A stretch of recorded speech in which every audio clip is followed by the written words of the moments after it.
La pluie tombait doucement sur les vitres lorsque Camille posa le babyphone sur la table du salon.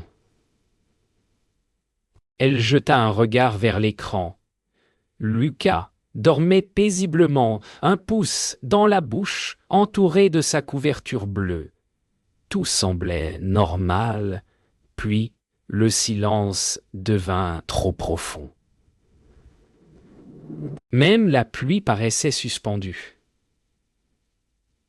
Un léger grésillement sortit du babyphone. Camille fronça les sourcils, tourna le volume, et une voix, fragile, presque inaudible, s'échappa du haut-parleur. « Yogae, aide-moi !» Dieu, elle se figea. Le souffle lui coupa la gorge. Ce n'était pas la voix d'un bébé. L'écran clignota. Une ombre passa, furtive, derrière le berceau. Camille se leva lentement, les yeux rivés sur l'image tremblante. Puis, brusquement, l'écran s'éteignit. Un cliquetis retentit à l'étage. Et dans le silence, une question glaciale naquit dans son esprit. Qui parle ? À travers le babyphone, Camille monta le volume à fond. Le grésillement s'amplifia, puis plus rien. Le silence absolu. Le genre de silence qui fait bourdonner les oreilles. Elle tendit la main vers le babyphone, mais la lumière verte clignota une dernière fois avant de s'éteindre complètement. Elle sentit son cœur battre dans sa gorge. La caméra venait de mourir. Mais qui avait parlé ? Elle prit une grande inspiration, cherchant à se raisonner. Le vieux babyphone devait simplement buguer.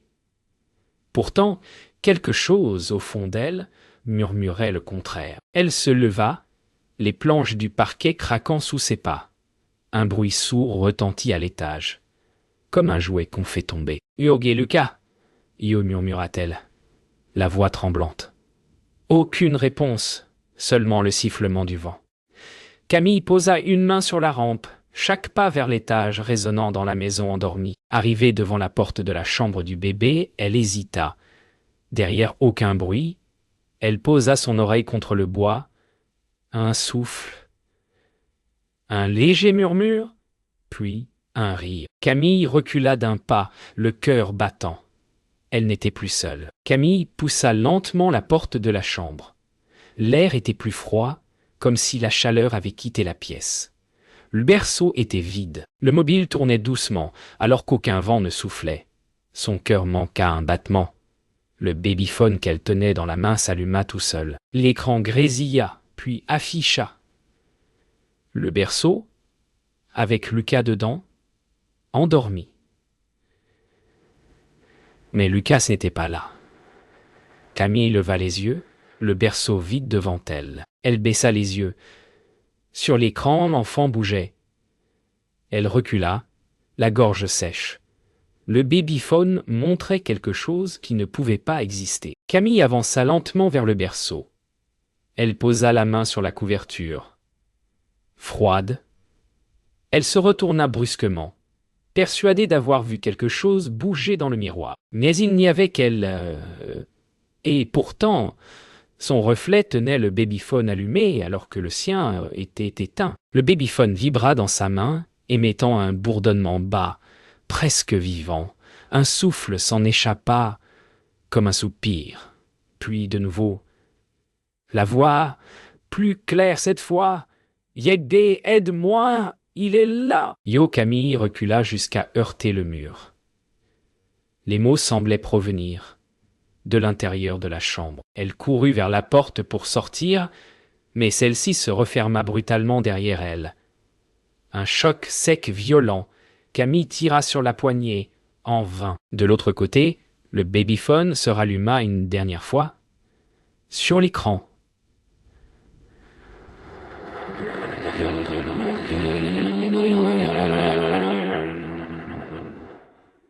Un détail glaça son sang. Quelqu'un se tenait derrière elle, immobile, dans l'ombre. Le babyphone siffla, puis s'éteignit.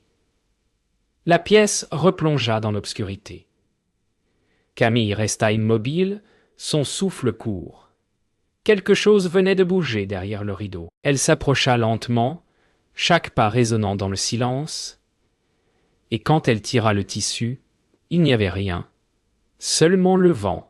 Mais le babyphone, sur le sol, s'alluma de lui-même. Sur l'écran, une phrase apparut. « Je t'ai trouvé ». Le babyphone vibrait sur le sol, comme s'il respirait. Camille le fixa sans oser le toucher. Sur l'écran, l'image bougea. Le berceau disparut du cadre, remplacé par le salon. Son propre salon. Camille sentit la panique grimper dans sa gorge. La caméra du babyphone montrait là où elle se trouvait quelques minutes plus tôt. Et dans le coin de l'écran, une silhouette marchait lentement, comme si elle fouillait la pièce. Mais Camille était seule. Alors, qui tenait la caméra? Le signal devint instable. L'image trembla. Des formes se tordaient dans la lumière, comme si la caméra passait d'un endroit à un autre. Le salon, puis la cuisine, puis le couloir, jusqu'à ce qu'elle reconnaisse sa propre main tenant le babyphone. Elle regarda son écran, et sur l'écran, elle regardait l'écran, une boucle infinie, vivante. Un grincement derrière la porte la fit sursauter. Camille leva les yeux, la poignée tournait lentement. Elle recula jusqu'à heurter la commode. « Yogué, qui est là ?» Yo, aucune réponse. Seulement un souffle, juste derrière la porte.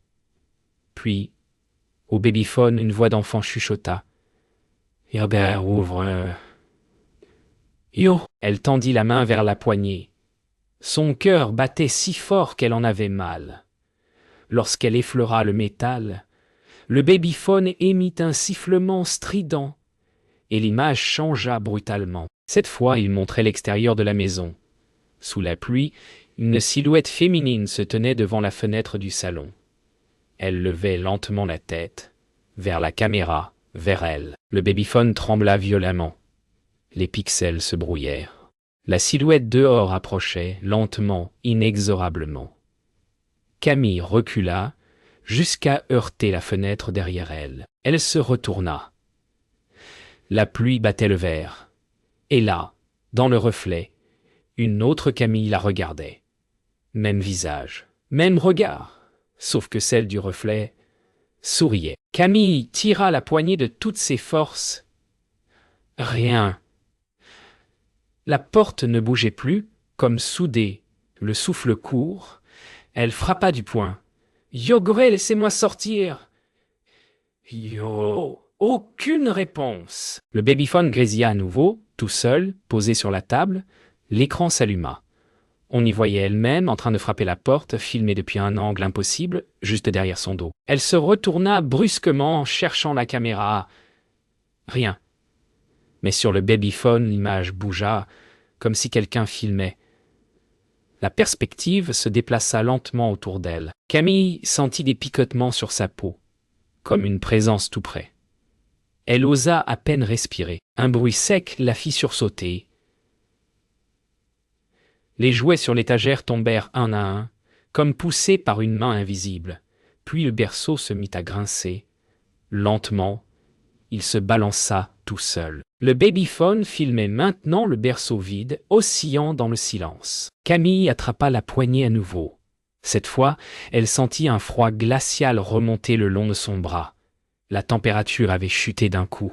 Une buée fine sortait de sa bouche. Et soudain, 3 coups secs frappèrent de l'autre côté de la porte.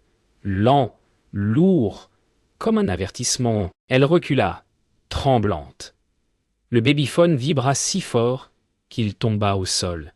L'écran montra à nouveau le berceau. Quelqu'un y était couché. Une silhouette d'enfant, immobile, les yeux ouverts. Camille s'approcha, la gorge nouée. Mais lorsqu'elle leva les yeux vers le vrai berceau, il était encore vide. Sur l'écran, pourtant, l'enfant tournait la tête vers elle. Camille prit le babyphone et le serra contre elle. Elle chercha un interrupteur, un bouton, n'importe quoi pour l'éteindre. Mais le plastique semblait plus chaud qu'avant, presque vivant. Sur l'écran apparut soudain une série d'images, floues.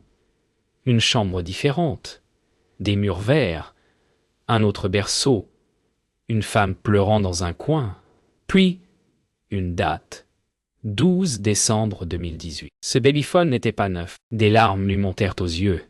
Elle se souvenait maintenant. Ce babyphone, elle l'avait acheté dans un vide-grenier. Quelques semaines plus tôt, une vieille femme lui avait dit, d'une voix fatiguée, « Égay, il ne fonctionne plus, mais parfois, il garde des souvenirs. » Yo Camille avait ri, mais maintenant, elle comprenait. L'image sur l'écran se stabilisa. Camille vit un couple endormi, puis un cri. La caméra trembla. Une silhouette se précipita vers le berceau, hurlant le nom d'un enfant, puis plus rien, silence. Et, lentement, la même voix que tout à l'heure. « Égua, aide-moi » Cette fois, Camille sut. C'était la mère. Le babyphone vibra plus fort. La voix se transforma en sanglots. Camille essaya de parler. La gorge nouée. « Yogi, qu'est-ce que tu veux ?»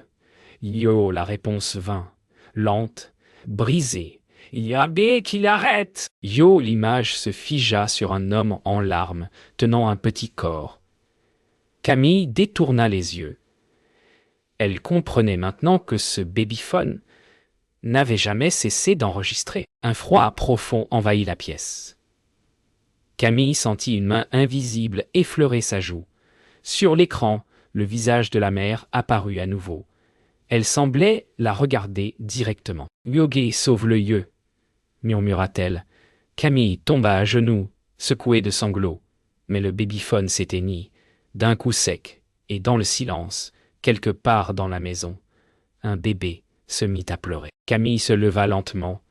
Le babyphone, éteint quelques secondes plus tôt, se ralluma seul, projetant une lueur blafarde sur les murs. Les images étaient plus nettes maintenant. Une maison, la même que celle où elle se trouvait, n'est plus ancienne. Les murs d'une autre époque, le berceau d'un autre enfant.